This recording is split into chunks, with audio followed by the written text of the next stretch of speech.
اللہ علیہ وآلہ وسلم نے جو ہدایات دیں اس کے مطابق آپ نے فرمایا کہ نظر بد لگنا حق ہے. اگر کوئی چیز تقدیر پر قابو پاتی تو نظر بد ہی قابو پاتی. اگر تم میں سے کوئی کسی کو غسل کرنے کے لیے کہے تو اسے چاہیے کہ وہ غسل کر دے. یعنی اگر کسی کو شبہ ہے کہ وہ کسی دوسرے کے نظر سے متاثر ہے، مثال کے طور پر اگر ہم میں سے کسی کو یہ یقین ہو کہ مجھے کسی کی نظر لگی ہے، تو آپ صلی اللہ علیہ وآلہ وسلم نے فرمایا کہ جس کی نظر لگنے کا تمہیں یقین ہے تو اسے وضو کرنے کے لیے کہو یا غسل کرنے کے لیے کہو کہ وہ اپنے غسل کا پانی یا اپنے وضو کا پانی ایک برتن میں جمع کر کے دے تاکہ جس کو نظر لگی ہے وہ اس کے اوپر بہا دیا جائے. تو اس طرح نظر کا اتارا ہو جاتا ہے. اب آپ کے ذہن میں ایک سوال پیدا ہوگا کہ ہمیں کیوں کر پتا چلے کہ کس کی نظر لگی ہے. اب آپ اسی مثال سے دیکھیے، اس حدیث میں جو مثال پیش کی گئی ہے کہ عامر بن ربیعہ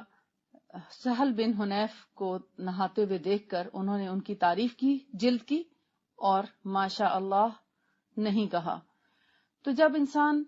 اللہ کو بھول جاتا ہے اور رب جو پیدا کرنے والا ہے، جو اتنا خوبصورت بنانے والا ہے، جب اس رب کو یاد نہیں کیا جاتا اور برکت کی دعا نہیں دی جاتی تو تب نظر لگتی ہے. جب اللہ رب العزت کو، جو ہمارا خالق بھی ہے، ہمارا مالک بھی ہے،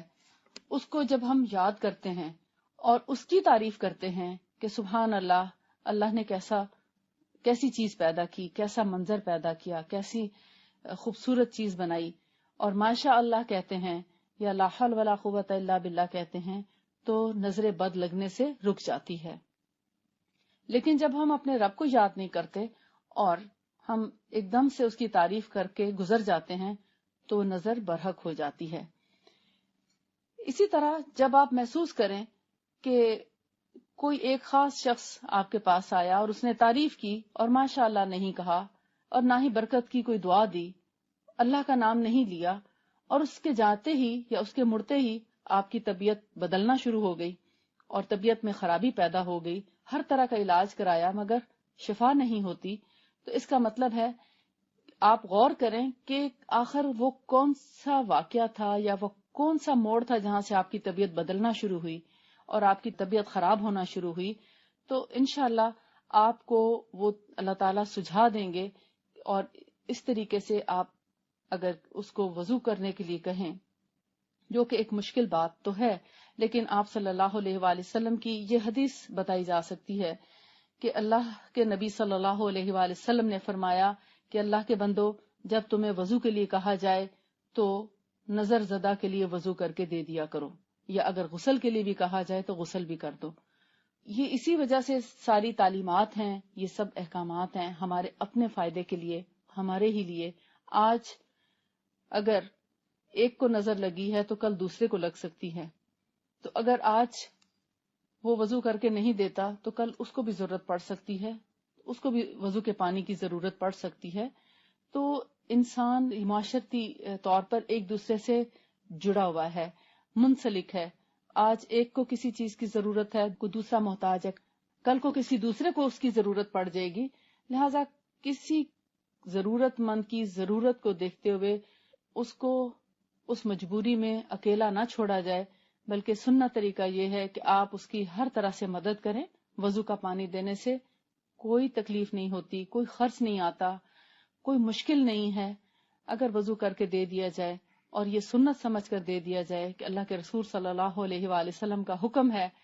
تو نہ صرف یہ کہ وضو کر کے دینے کا ثواب ہوگا، بلکہ دوسرے انسان کو اگر آپ کی نظر لگنے کی وجہ سے کوئی تکلیف پہنچی ہے اور اس میں آپ ہی کی وجہ سے اگر کمی ہو جاتی ہے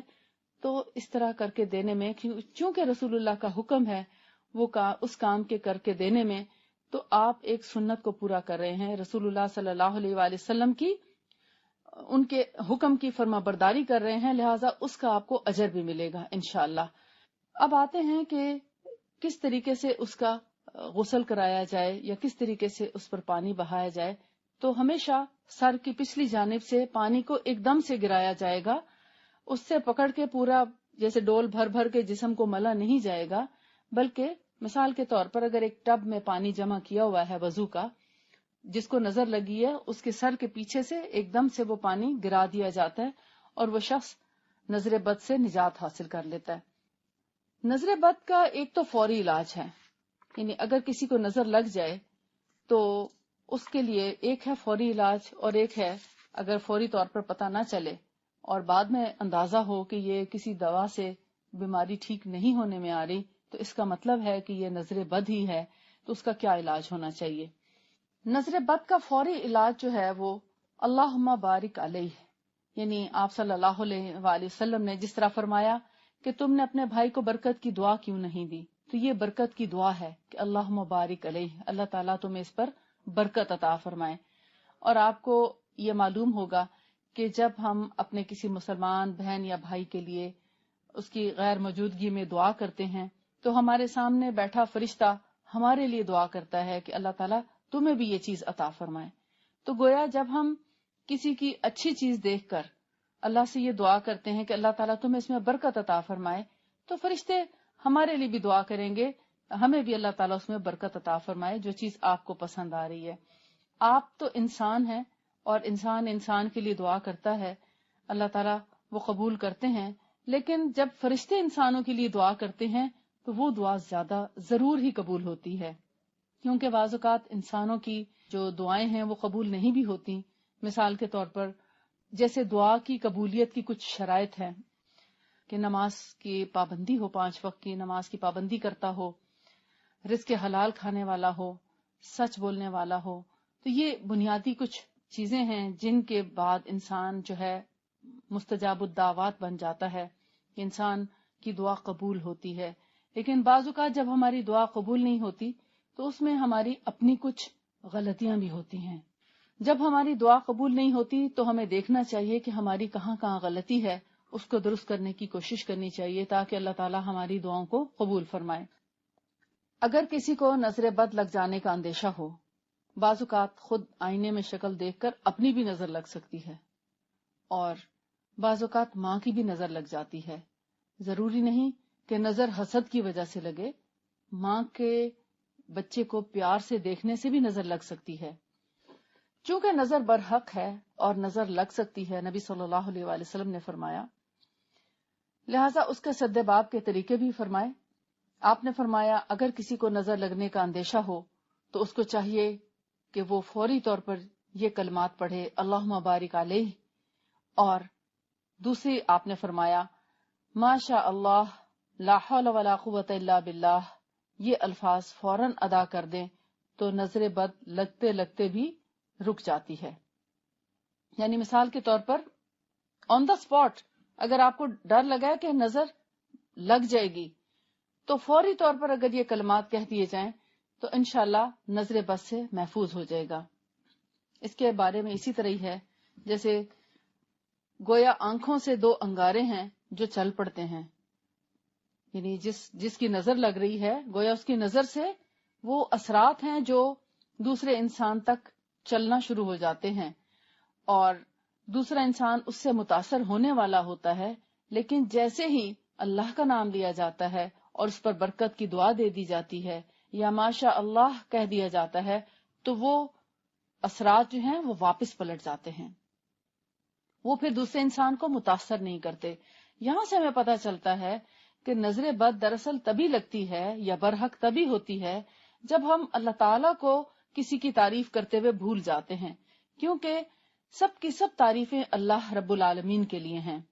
الحمدللہ رب العالمین کا مطلب یہی ہے کہ سب کی سب تعریفیں اللہ رب العالمین کے لیے ہیں۔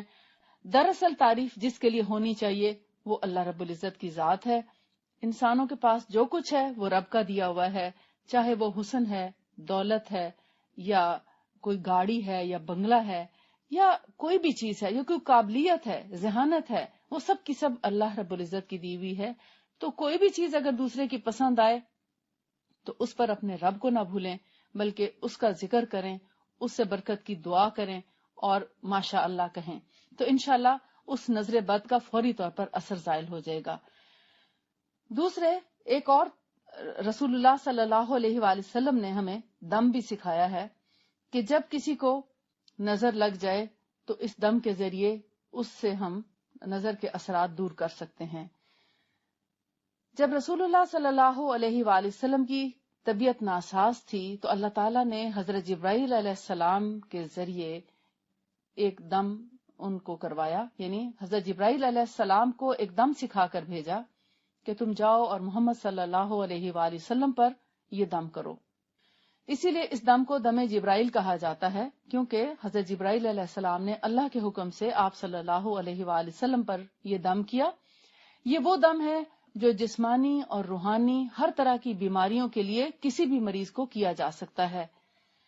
اس کے الفاظ ہیں بسم اللہ ارقیکا من کل شیء یؤذیکا من شر کل نفس او عین حاسد اللہ یشفیکا بسم اللہ ارقیکا، یعنی اللہ کے نام سے میں تجھ پر دم کرتا ہوں ہر اس چیز سے جو تجھے اذیت دے، اور ہر نظر بد کے شر سے اور حاسد کی نظر بد سے اللہ تجھے شفا عطا فرمائے، میں اللہ کے نام کے ساتھ تجھ پہ دم کرتا ہوں۔ یہ بہت پیارے الفاظ ہیں اللہ کے رسول صلی اللہ علیہ وآلہ وسلم پر، یہ حضرت جبرائیل علیہ السلام نے پڑھے جب آپ صلی اللہ علیہ وآلہ وسلم پر نظر بد کا اثر تھا۔ اللہ تعالیٰ نے نبی صلی اللہ علیہ وآلہ وسلم کو کچھ ایسی چیزوں سے گزارا جس کے علاج کے بعد ہمیں ان طریقوں سے رہنمائی ملے کہ امت مسلمہ میں سے کوئی شخص اگر اس تکلیف کا شکار ہو تو وہ اللہ کے رسول صلی اللہ علیہ وآلہ وسلم کی سنت کی روشنی میں رہنمائی پائے اور اس سے فیضیاب ہو۔ تو اللہ کے رسول کا طریقہ جو ہے وہ سب سے عمدہ طریقہ ہے۔ یہ تو تھا فوری علاج، اور ایک اور طریقہ ہے نظر بد کا کہ اللہ کے رسول صلی اللہ علیہ وآلہ وسلم نے فرمایا اگر کسی کو نظر بد لگ جائے تو وہ تعوذ کرے۔ تعوذ جو ہے وہ کہتے ہیں اللہ تعالیٰ سے پناہ مانگنا، یعنی رسول اللہ صلی اللہ علیہ وآلہ وسلم فرماتے ہیں کہ تعوذ، معوذتین، جھاڑ پھونک اور آیت الکرسی، یہ وہ چیزیں ہیں جن سے نظر بد کا بھی علاج کیا جاتا ہے اور بھی بہت سے اثرات کا علاج کیا جاتا ہے، جس کا تذکرہ ہم انشاءاللہ اگلے پروگرام میں کریں گے۔ تعوذ جو ہے اللہ سے پناہ مانگنے کو کہا جاتا ہے۔ یہ ایک ہے اعوذ بکلمات اللہ التامات من شر ما خلق، یعنی میں اللہ تعالیٰ کے تمام کلمات کے ذریعے مخلوق کے شر سے اس کی پناہ چاہتا ہوں۔ اگر یہ کلمات کہہ دیے جائیں تو اگر یہ صبح کے وقت یہ کلمات 3 دفعہ کہہ دیے جائیں تو شام تک انسان ہر قسم کے شر سے اور نظر بد سے بچا رہتا ہے اور بیماری سے بھی، اور اگر شام کو یہ الفاظ 3 دفعہ پڑھ لیے جائیں تو صبح تک ان تمام تکالیف سے بچا رہتا ہے۔ تو اگر اس کو روزمرہ کا معمول بنا لیا جائے تو انشاءاللہ ہم بہت سی بیماریوں سے بچے رہیں گے۔ اور اسی طرح اللہ کے رسول صلی اللہ علیہ وآلہ وسلم نے کچھ اور بھی معوذات بتائے ہیں جن کے بارے میں آتا ہے۔ ایک اور تعوذ ہے اعوذ بکلمات اللہ التامات من کل شیطان وہامۃ ومن کل عین لامہ،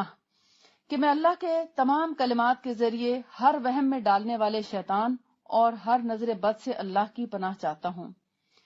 پھر ایک اور تعوذ ہے اعوذ بکلمات اللہ التامات من غضبہ وعقابہ ومن شر عبادہ ومن ہمزات الشیاطین وان یحضرون،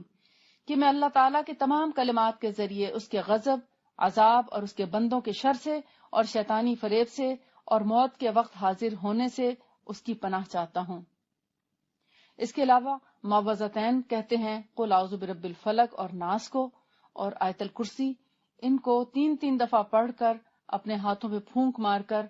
اور مریض کے جسم پر دم کیا جائے۔ ایک چیز ہوتی ہے تمیمہ اور ایک چیز ہوتی ہے تعوذ۔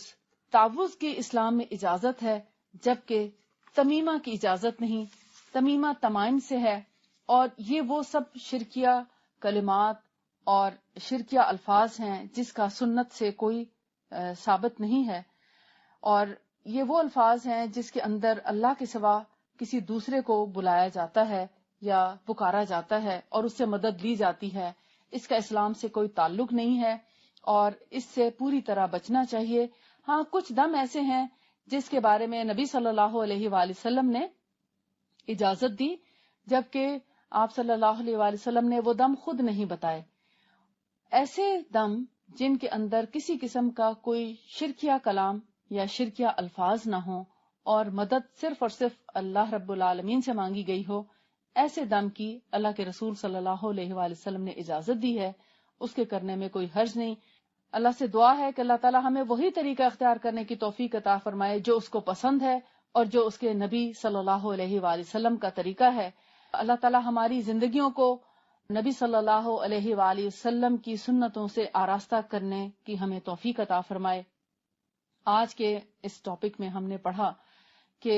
رسول اللہ صلی اللہ علیہ وآلہ وسلم نظر بد کا علاج کس طرح فرمایا کرتے تھے، اور آیا نظر برحق ہے یا نہیں۔ نظر برحق ہے، لگ سکتی ہے اس صورت میں جب ہم اللہ کا نام لینا اور اللہ کا ذکر کرنا بھول جاتے ہیں، اور اس بات کو بھول جاتے ہیں کہ ہر چیز کو پیدا کرنے والا، بنانے والا، خوبصورتی دینے والا اللہ ہے، لہٰذا اسی کی تعریف کی جائے اور اسی سے برکت کی دعا لی جائے تو نظر بد سے حفاظت ہو سکتی ہے۔ تو اللہ تعالی ہمیں اور آپ سب کو نظر بد سے بچائے